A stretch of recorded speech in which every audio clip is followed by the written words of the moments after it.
भाई बहन के प्यार का प्रतीक रक्षाबंधन सोमवार को हर्षोल्लास के साथ मनाया गया। सुबह से रक्षाबंधन को लेकर भाई बहनों में खासा उत्साह रहा। बहनों ने सज धज कर थाली में आरती और चंदन, मिठाई सहित अन्य सामग्री के साथ भाई को राखी बांधी। पर्व के कारण मिठाई, कपड़ा और राखी दुकानों में काफी भीड़ नजर आई।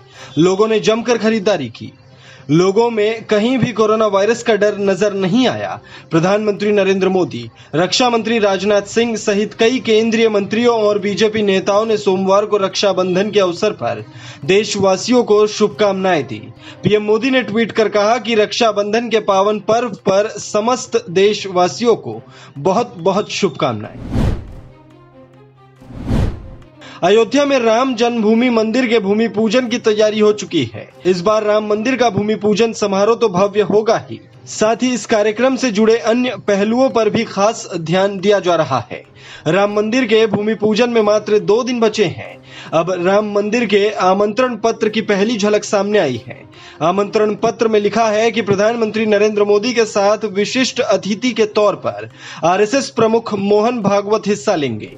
भूमि पूजन कार्यक्रम के निमंत्रण कार्ड में उत्तर प्रदेश की राज्यपाल आनंदीबेन पटेल और मुख्यमंत्री योगी आदित्यनाथ का नाम दिखाई दे रहा है।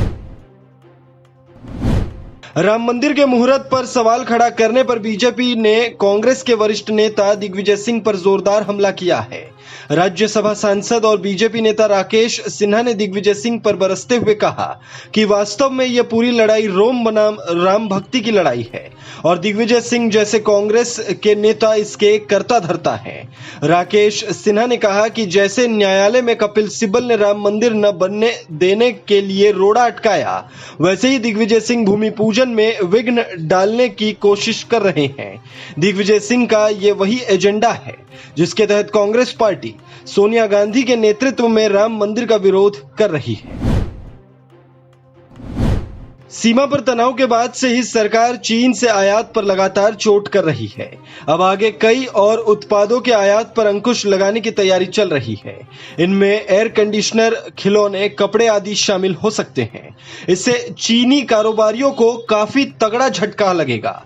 सरकार ऐसे उत्पादों के आयात के लिए लाइसेंस जैसी अनिवार्यता लगा देगी। सरकार चाहती है कि इन उत्पादों का स्वदेशी स्तर पर ही उत्पादन आगे बढ़े और इनके मैन्युफैक्चरिंग को बढ़ावा दिया जाए।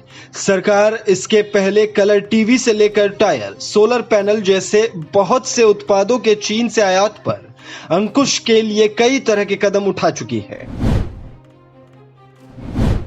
देश में नई शिक्षा नीति लागू होने जा रही है। मोदी कैबिनेट ने नई शिक्षा नीति को मंजूरी दे दी है।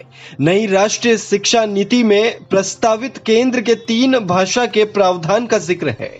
अब इसी से तमिलनाडु की एआईडीएमके सरकार ने सोमवार को नई राष्ट्रीय शिक्षा नीति में प्रस्तावित केंद्र के 3 भाषा के प्रावधान को खारिज कर दिया है और कहा कि राज्य में लागू 2 भाषा की नीति पर ही अमल किया जाएगा। एजुकेशन पॉलिसी में 3 भाषा के प्रस्ताव पर कड़ी आपत्ति जताते हुए मुख्यमंत्री के पलानीस्वामी ने कहा कि राज्य में कई दशक से 2 भाषा की नीति का पालन किया जा रहा है और इसमें कोई बदलाव नहीं होगा। वरिष्ठ अधिवक्ता प्रशांत भूषण के खिलाफ अवमानना की कार्यवाही पर सुप्रीम कोर्ट ने नोटिस जारी किया था।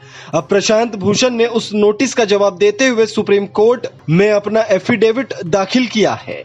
अपने खिलाफ क्रिमिनल कंटेम्प्ट के इस केस में भूषण ने 134 पन्नों का जवाब दाखिल किया। यह अवमानना की कार्यवाही प्रशांत भूषण के ट्वीट को लेकर की गई है। अब प्रशांत भूषण ने एक ट्वीट को लेकर माफी मांगी है। ये माफी उन्होंने सीजेआई के हेलमेट न लगाने को लेकर की गई टिप्पणी पर मांगी है। भारत में कोरोना के मामले तेजी से बढ़ रहे हैं। यहां पिछले 24 घंटे में कोरोना के 52,972 नए मरीज मिले हैं और 771 मरीजों की मौत हो चुकी है। एक दिन में सर्वाधिक केस के मामले में भारत ने अमेरिका और ब्राजील को पीछे छोड़ दिया है। अमेरिका में पिछले 24 घंटे में 47,000 से अधिक तो ब्राजील में 25,000 से अधिक नए मामले सामने आए हैं।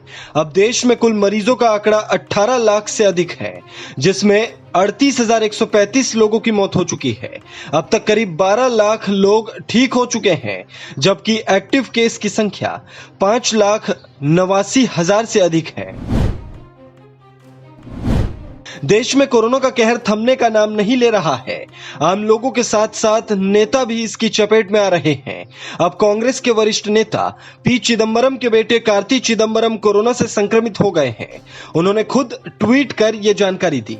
कार्ति ने लिखा कि मुझे अपने में कोरोना के कुछ लक्षण दिखाई दे रहे हैं।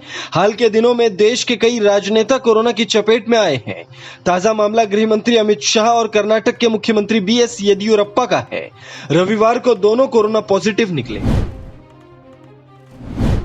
राज्यसभा सांसद अमर सिंह का दिल्ली के छतरपुर में अंतिम संस्कार किया गया। अमर सिंह की दोनों बेटियों ने उन्हें मुखाग्नि दी।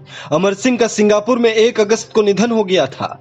रविवार को उनका पार्थिव शरीर सिंगापुर से दिल्ली लाया गया था। कोरोना वायरस संक्रमण की वजह से उनके अंतिम संस्कार में चुनिंदा लोग ही मौजूद रहे।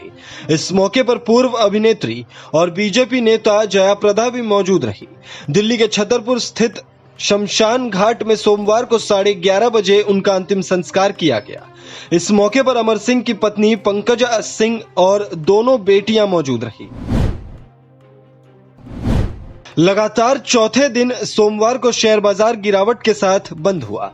कारोबार के अंत में सेंसेक्स 667 अंक गिरकर 36,940 पर बंद हुआ।